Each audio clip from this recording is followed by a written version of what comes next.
ಬೆಂಗಳೂರು ಚಾಮರಾಜಪೇಟೆ ಛಲವಾದಿ ಪಾಳ್ಯ ward ವ್ಯಾಪ್ತಿಯಲ್ಲಿ doctor B R Ambedkar ಭವನದಲ್ಲಿ ನಂದಿ ಸೇವಾ ಟ್ರಸ್ಟ್ ಮತ್ತು ಡಾಕ್ಟರ್ ಬಿಆರ್ ಅಂಬೇಡ್ಕರ್ ಸೇವಾ ಸಮಿತಿಯ ಅಧ್ಯಕ್ಷರಾದ ಪುನೀತ್ ಅವರು ನೂತನ ಸಂಘಟನೆಯನ್ನ ಜ್ಯೋತಿ ಬೆಳಗಿಸುವ ಮತ್ತು ಡಾಕ್ಟರ್ ಬಿಆರ್ ಅಂಬೇಡ್ಕರ್ ಅವರಿಗೆ ಪುಷ್ಪ ನಮನವನ್ನು ಸಲ್ಲಿಸಿ ಮತ್ತು ಕೇಕ್ ಅನ್ನು ಕಟ್ ಮಾಡುವ ಮೂಲಕ ಕಾರ್ಯಕ್ರಮವನ್ನು ಉದ್ಘಾಟಿಸಿದರು.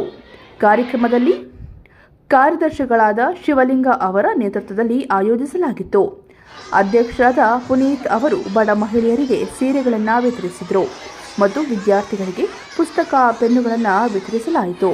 ಕಾರ್ಯಕ್ರಮದಲ್ಲಿ ಪ್ರಭಾ ಗರ್ಜನೆ ಪತ್ರಿಕೆಯ ಸಂಪಾದಕರು ಹಾಗೂ ಡಿಎಸ್ಎಸ್ ರಾಜ್ಯಾಧ್ಯಕ್ಷರಾದ ಪ್ರಭಾಕರ್, ಬಿಡುಗಡೆ ಚಿರತೆಯ ಮುಖಂಡರಾದ ಐಸಕ್ ಅಮೃತರಾಜ್, ಅಂಬೇಡ್ಕರ್ ವಾಹಿನಿ ಪತ್ರಿಕೆಯ ಸಂಪಾದಕರಾದ ರಾಮಮೂರ್ತಿ, ಕಾಂಗ್ರೆಸ್ ಮುಖಂಡರಾದ ಡಾಕ್ಟರ್ ಕಂದನ್, ಮಹಿಳಾ ಕಾಂಗ್ರೆಸ್ ಮುಖಂಡರಾದ ವೆಂಡಾ ಮತ್ತು ಸಮಾಜ ಸೇವಕರಾದ ಸುರೇಶ್ ಹಾಗೂ ಇನ್ನಿತರೆ ಗಣ್ಯರು ಈ ಸಂದರ್ಭದಲ್ಲಿ ಉಪಸ್ಥಿತಿಯಲ್ಲಿದ್ದರು.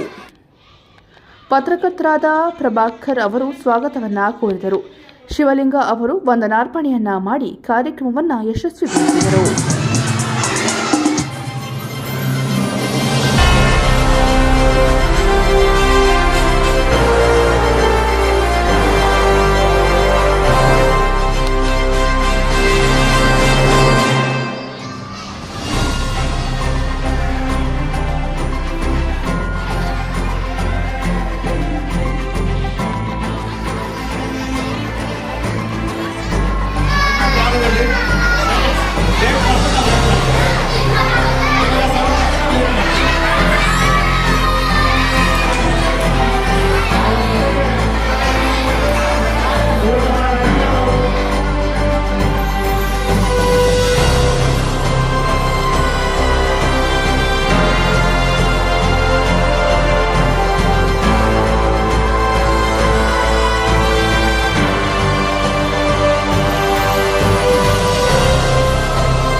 ನನ್ನ ಹೆಸರು ಪುನೀತ್ ಅಂತ. ನಂದಿ ಸೇವಾ ಟ್ರಸ್ಟನ್ನು ಉದ್ಘಾಟನೆ ಮಾಡಿ ಇವತ್ತಿಂದ ಜನಗಳ ಪರ ಸೇವೆ ಮಾಡೋಣ ಅಂತ ನಿರ್ಧಾರ ಮಾಡಿದ್ದೀವಿ. ಇದಕ್ಕೆ ಸುಮಾರು ಗಣ್ಯರು ಆಗಮಿಸಿ ಉದ್ಘಾಟನೆಯನ್ನು ನಡೆಸ್ಕೊಡ್ತವ್ರೆ. ನಮ್ಮ ಕೈಯಲ್ಲಿ ಆದಷ್ಟು ಇವತ್ತಿಗೆ ಪಬ್ಲಿಕ್ ಸರ್ವಿಸ್ನ ಸ್ಟಾರ್ಟ್ ಮಾಡಿದ್ದೀವಿ. ಬಟ್ ನಮ್ಮ ಯಾವುದೇ ರಾಜಕೀಯ ಪಕ್ಷಕ್ಕೂ ರಾಜಕೀಯರಿಗೂ ಇದಾಗದೆ ನಮ್ಮ ಸಂಘಟನೆಯನ್ನು ನಡೆಸೋಕ್ಕೆ ನಮಗೆ ಸರ್ಕಾರದ ಸಹಾಯ ಮತ್ತು ಪಬ್ಲಿಕ್ ಸಪೋರ್ಟ್ ಇರಬೇಕು. ಇದು ಫುಲ್ ಸ್ವಂತ ಖರ್ಚಿಂದ ಮಾಡ್ತಿದ್ದೀವಿ. ಯಾರ ಹತ್ರನೂ ₹1 ತಗೊಳ್ಳದೆ ನಮ್ಮ ಓನ್ ಮನಿಯಿಂದ ನಾವು ಎಕ್ಸ್ಪೆನ್ಸ್ ಮಾಡಿ ಮಾಡ್ತಾಯಿದ್ದೀವಿ. ಇನ್ನೂ ಮಾಡ್ತೀವಿ ಸುಮಾರು ಸೇವೆಗಳನ್ನ. ಅದಕ್ಕೆ ಜನಗಳ ಪ್ರೋತ್ಸಾಹ ಮತ್ತು ನಮ್ಮ ಫ್ರೆಂಡ್ಸ್ ಪ್ರೋತ್ಸಾಹ ಬೇಕಾಗಿದೆ. ಇದರಲ್ಲಿ ಮುಖ್ಯ ಪಾತ್ರರು ನಮ್ಮ ಗಾಡ್ ಫಾದರ್ ಅಂತ ಹೇಳ್ಬೋದು.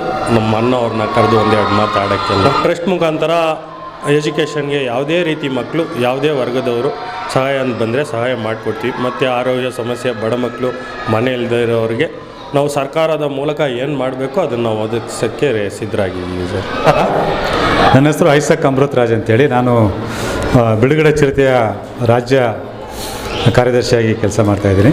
ಜೊತೆಗೆ ನಮ್ಮ ಈ ಕರ್ನಾಟಕದ ಇಡೀ ಬೇರೆ ಬೇರೆ ಜಿಲ್ಲೆಗಳಲ್ಲಿ ನಾವು ಸ್ಲಮ್ ಜನರಿಗೋಸ್ಕರ ಅವರ ಭೂಮಿ ಹಕ್ಕಿಗೋಸ್ಕರ ಕೆಲಸ ಮಾಡ್ತಾಯಿದ್ದೀವಿ. ಇವತ್ತಿನ ದಿನ ನಮಗೆ ಒಂದು ವಿಶೇಷ ದಿನ. ನಮ್ಮ ಆತ್ಮೀಯ ಸ್ನೇಹಿತರಾದಂಥ ಅವರು ನಂದಿ ಸೇವಾ ಸಮಿತಿ ಅಂತೇಳಿ ಟ್ರಸ್ಟ್ನ ಓಪನ್ ಮಾಡ್ತಾಯಿದ್ದಾರೆ. ಅದರ ಮುಖಾಂತರ ಈ ಚಾಮರಾಜಪೇಟೆ, ಗಾಂಧಿನಗರ ಮತ್ತು ಪಕ್ಕದಲ್ಲಿರುವಂಥ ರಾಜರಾಜೇಶ್ವರಿ ನಗರ ಇನ್ನುಳಿದ ಕ್ಷೇತ್ರಗಳಲ್ಲಿ ಇರುವಂಥ ಬಡ ಜನರಿಗೆ ಅವರ ಒಂದು ವಿದ್ಯಾಭ್ಯಾಸಕ್ಕೆ ಸಂಬಂಧಪಟ್ಟಂತೆ ಮತ್ತು ವೃದ್ಧಾಪ್ಯ ವೇತನಕ್ಕೆ ಸಂಬಂಧಪಟ್ಟಂತೆ ವಿಧವಾ ವೇತನಕ್ಕೆ ಸಂಬಂಧಪಟ್ಟಂತೆ ಹಾಗೆಯೇ ವಿಕಲಚೇತನರ ಒಂದು ಪೆನ್ಷನ್ಗೆ ಸಂಬಂಧಪಟ್ಟಂತೆ ಕೆಲಸಗಳನ್ನ ಅವ್ರಿಗೆ ಒಂದು ಒಳ್ಳೆಯ ಸಹಾಯ ಮಾಡೋದಕ್ಕೆ ಒಂದು ಒಳ್ಳೆಯ ಉದ್ದೇಶದಿಂದ ಈ ಒಂದು ಟ್ರಸ್ಟ್ನ ಅವರು ಪ್ರಾರಂಭಿಸಿದ್ದಾರೆ. ಅವರಿಗೆ ನಾವು ಶುಭ ಕೋರೋದಕ್ಕೆ ಇವತ್ತು ನಾವು ಮತ್ತು ನಮ್ಮ ಸಂಘಟನೆಯ ಬೇರೆ ಬೇರೆ ಚಿನ್ನು ಅನ್ಬರಸನ್ ಅಂತೇಳಿ ಬೇರೆ ಬೇರೆ ಸಂಘಟನೆ ಮುಖಂಡರುಗಳಿಗೆ ಇಲ್ಲಿ ಆಗಮಿಸಿದ್ದೀವಿ. ನಮಗೆ ತುಂಬ ಖುಷಿ ಆಗ್ತಾಯಿದೆ. ಇವತ್ತಿನ ದಿನ ನಾವು ನಮ್ಮ ಆತ್ಮೀಯರಾದಂಥ ಪುನೀತ್ರವರು ಮತ್ತು ಶಿವಲಿಂಗಂ ಅವರು ಈ ಒಂದು ಒಳ್ಳೆಯ ಉದ್ದೇಶದಿಂದ ಈ ಒಂದು ಟ್ರಸ್ಟ್ನ ಆರಂಭ ಮಾಡಿದ್ದಾರೆ. ಅದು ಕಾಲಕಾಲಕ್ಕೆ ಬಡ ಜನರಿಗೆ ನಿರ್ಗತಿಕರಿಗೆ ಒಂದು ಒಳ್ಳೆಯ ಸೇವೆ ಮಾಡಲಿ ಅಂತೇಳಿ ಆಶಿಸ್ತಾ ಇದ್ದೀನಿ. ನನ್ನ ಹೆಸರು ಪ್ರಭಾಕರ್ ಅಂತ. ನಾನು ಪತ್ರಿಕೋದ್ಯಮದಲ್ಲಿ 30 ವರ್ಷಗಳಿಂದ ಕೆಲಸ ಮಾಡ್ತಾಯಿದ್ದೀನಿ. ಮತ್ತು ನನ್ನದೇ ಒಂದು ಸಂಘಟನೆ ದಮನಿತರ ಸಂರಕ್ಷಣಾ ಸಮಿತಿ ಅಂತ ಸಂಘಟನೆ ಅಧ್ಯಕ್ಷನಾಗಿ ಕೆಲಸ ಮಾಡ್ತಾಯಿದ್ದೀನಿ ನಾನು. ಮತ್ತು ಇದು ಒಂದು ಅಂಬೇಡ್ಕರ್ ಸೇವಾ ಸಮಿತಿ ನಂದಿನಿ ಟ್ರಸ್ಟ್ ವತಿಯಿಂದ ಈ ಪುನೀತ್ ಅವರು ಒಂದು ಸಾಮಾಜಿಕ ಸಂಘಟನೆಯನ್ನು ಆರಂಭ ಮಾಡಿದ್ದಾರೆ. ಈ ಸಂಘಟನೆಯಿಂದ ಹಲವಾರು ಸಾಮಾಜಿಕ ಕೆಲಸಗಳು, ಸಾರ್ವಜನಿಕ ಸಂಬಂಧಪಟ್ಟ ಮೂಲಭೂತ ಸೌಕರ್ಯಗಳು ಇದನ್ನೆಲ್ಲ ಇವರ ವತಿಯಿಂದ ಸರ್ಕಾರದ ಮೂಲಕ ಇವರಿಗೆ ಈ ಸಾರ್ವಜನಿಕರಿಗೆ ಈ ಬರೀ ಆಂಜನೇಯಪ್ಪ ಗಾರ್ಡನು ಛಲವಾದಿ ಪಾಳ್ಯವನ್ನು ಹೊರತುಪಡಿಸಿ ಬೆಂಗಳೂರು ನಗರದಲ್ಲಿ ಎಷ್ಟು ಕೊಳಚೆ ಪ್ರದೇಶಗಳಿದೆಯೋ, ಎಷ್ಟು ಬಡಬಗರಿದ್ದಾರೋ ಅಲ್ಲೆಲ್ಲ ಕೂಡ ಈ ಸೇವೆ ವಿಸ್ತರಣೆ ಆಗಬೇಕು ಅಂತ ನನ್ನ ಒಂದು ಅಭಿಪ್ರಾಯ ಇದೆ. ಮತ್ತು ಇಲ್ಲಿ ಈ ಸಂಘಟನೆಯಲ್ಲಿರೋರೆಲ್ಲ ಕೂಡ ಯೂತ್ಸ್ ಇದ್ದಾರೆ. ತುಂಬ ಒಂದು ಉತ್ಸಾಹದಿಂದ ಈ ಕೆಲಸ ಮಾಡೋರ ನಂಬಿಕೆ ನಮಗೆ ಇದೆ. ಈ BBMPಯಿಂದ ಕೂಡ ನಮಗೆ ಈ ಒಂಟಿ ಮನೆಯದು ಮನೆ ಕಟ್ಕೊಳ್ಳೋಕ್ಕೆ ಅವರೊಂದು ಸಬ್ಸಿಡಿ ಅಂತ ಕೊಡ್ತಾರೆ, 5 ಲಕ್ಷ ಕೊಡ್ತಾಯಿದ್ದಾರೆ ಇವಾಗ. ಅದ್ರ ಬಗ್ಗೆ ಹೋಗಬೇಕು. ಮತ್ತು ಕಲ್ಯಾಣ ವಿಭಾಗದಲ್ಲಿ ಬಡವರಿಗೆ ಲ್ಯಾಪ್ಟಾಪ್, ಮಕ್ಕಳಿಗೆ ವಿದ್ಯಾರ್ಥಿಗಳಿಗೆ ಮುಖ್ಯವಾಗಿ ವಿದ್ಯಾರ್ಥಿಗಳಿಗೆ ಲ್ಯಾಪ್ಟಾಪ್ ಕೊಡೋದು, ಮತ್ತು ಅವರಿಗೆ ಈ ಫಸ್ಟ್ ರ್ಯಾಂಕ್ ಬಂದಿರೋರಿಗೆ ಒಂದು ಮೊತ್ತ ನಗದು ದೊಡ್ಡ ಒಂದು ಅಮೌಂಟ್ ಕೊಡ್ತಾ ಇದ್ದಾರೆ. ಇದ್ರ ಬಗ್ಗೆ ಎಲ್ಲ ಕೂಡ ಇವರಿಗೆ ಈ ಒಂದು ಐಡಿಯಾದಿಂದ ಇವರು ಕೆಲಸ ಮಾಡಿದ್ರೆ ಈ ಸಂಘಟನೆ ನಿಜಕ್ಕೂ ರಾಜ್ಯ ಮಟ್ಟಕ್ಕೆ ಬೆಳೀತದೆ ಅಂತ ನನಗೊಂದು ವಿಶ್ವಾಸ ಇದೆ. ಮತ್ತು ಇಲ್ಲಿ ಈ ನೀರಿನ ಸಮಸ್ಯೆ ಆಗಲಿ, ಮತ್ತು ಈ ಒಳಚರಂಡಿ ಈ ಸಮಸ್ಯೆಗಳು, ನೀರಿನ ಸಮಸ್ಯೆ ದೊಡ್ಡ ಸಮಸ್ಯೆನೇ ಇದೆ ಈ ಏರಿಯಾದಲ್ಲಿ. ಯಾವಾಗ ನೋಡಿದ್ರೆ ಈ ಸ್ಲಮ್ ಬರ್ತಾ ಇದೆ, ಅದು ಸ್ಮೆಲ್ ಬರೋದ್ರಿಂದ ಏನಾಗುತ್ತೆ, ಕಾಯಿಲೆಗಳು ಬರುತ್ತೆ. ಈ ಜಲಮಂಡಳಿಯವರಿಗೆ ಎಷ್ಟೇ ಹೇಳಿದ್ರು ಕೂಡ ಅದ್ರ ಬಗ್ಗೆ ಎಲ್ಲ ಇವರು ಸ್ವಲ್ಪ ಒಂದು ಹೋರಾಟನ ನಂಬ್ಕೋಬೇಕು.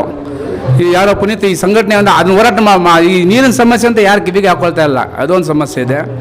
ಮತ್ತು ಎಲ್ಲದಕ್ಕೂ ನಮಗೆ ರಾಜಕೀಯ ಅನ್ನೋದು ಬೇಡ ಅಂತ ಅದನ್ನು ಸೈಡಿಗಿಡಬಾರ್ದು, ಬದಿಗಿಡಬಾರ್ದು, ಅದೂ ನಮಗೆ ಬೇಕು. ಅವರಿಂದನೇ ನಾವು ಕೆಲಸ ಮಾಡ್ಕೋಬೇಕು. ಅವರಿಂದ ನಮ್ಗೆ ಬೇಕು ಚುನಾಯಿತ ಪ್ರತಿನಿಧಿ ಇರೋದು ಏನಕ್ಕೆ, ನಾವು ಓಟ್ ಹಾಕಿದ್ದೀವಲ್ಲ ಅವ್ರನ್ನ ಕರೆದು ಅವ್ರನ್ನ ಮುಖ್ಯವಾಗಿ ಇದು ಮಾಡ್ಕೊಂಡು ನಮ್ಮ ಕೆಲಸ ಮಾಡ್ಕೋಬೇಕು. ಬಾಬಾ ಸಾಹೇಬ್ ಅಂಬೇಡ್ಕರ್ ಅವರ ತತ್ವ ಸಿದ್ಧಾಂತ ಏನಿದೆ ಅದನ್ನು ನಾವು ಮೈಗೂಡಿಸ್ಕೊಂಡು ಕೆಲಸ ಮಾಡ್ಕೋಬೇಕು. ಅವ್ರ ತತ್ವ ಸಿದ್ಧಾಂತ ಏನಿದೆ, ನಾನು ಮನುಷ್ಯನ ಮಾನವೀಯತೆ ದೃಷ್ಟಿಯಿಂದ ಮನುಷ್ಯ ಧರ್ಮನೇ ಶ್ರೇಷ್ಠ ಅನ್ನೋ ವ್ಯಕ್ತಿಯಿಂದ ಅವರು ಸಿದ್ಧಾಂತನ ನಾವು ಎತ್ತಿ ಹಿಡಿದು ನಮ್ಮ ಈ ಕೈಂಕರ್ಯವನ್ನು ಮುಂದುವರಿಸಬೇಕಂತ ಮತ್ತು ಈ ಸಂಘಟನೆ ಅಷ್ಟು ಪದಾಧಿಕಾರಿಗಳಿಗೆ ನಾನು ಈ ಶುಭ ಕೋರ್ತಾ ಇದ್ದೀನಿ. ಜೈ ಭೀಮ್, ಜೈ ಸಂವಿಧಾನ. ನಮಸ್ಕಾರ, ನನ್ನ ಹೆಸರು ರಾಮಮೂರ್ತಿ ಅಂತೇಳಿ, ಅಂಬೇಡ್ಕರ್ ವಾಹಿನಿ ಪತ್ರಿಕೆ ಎಡಿಟರು. ಈ ನಂದಿ ಸೇವಾ ಟ್ರಸ್ಟ್ ಮತ್ತು ಡಾಕ್ಟರ್ BR ಅಂಬೇಡ್ಕರ್ ಸಮಾಜ ಸೇವಾ ಸಮಿತಿ ವತಿಯಿಂದ ನಮ್ಮ ಆತ್ಮೀಯ ಗೆಳೆಯರು ಒಳ್ಳೆಯ ಕಾರ್ಯಕ್ರಮಗಳನ್ನು ಮಾಡ್ತಾ ಇದ್ದಾರೆ. ಇನ್ನೂ ಹೆಚ್ಚಿನ ರೀತಿಯಲ್ಲಿ ಕಾರ್ಯಕ್ರಮಗಳನ್ನು ಮಾಡಿ ಜನಗಳಿಗೆ ಒಳ್ಳೆಯ ಸೇವೆ ಮಾಡಬೇಕು ಅಂತ ಹೇಳಿ ನಾನು ಈ ಸಮಿತಿಯ ಮತ್ತು ಈ ನಂದಿ ಟ್ರಸ್ಟಿನ ಎಲ್ಲ ಸದಸ್ಯರಿಗೂ ಅಭಿನಂದನೆ ಸಲ್ಲಿಸ್ತೀನಿ.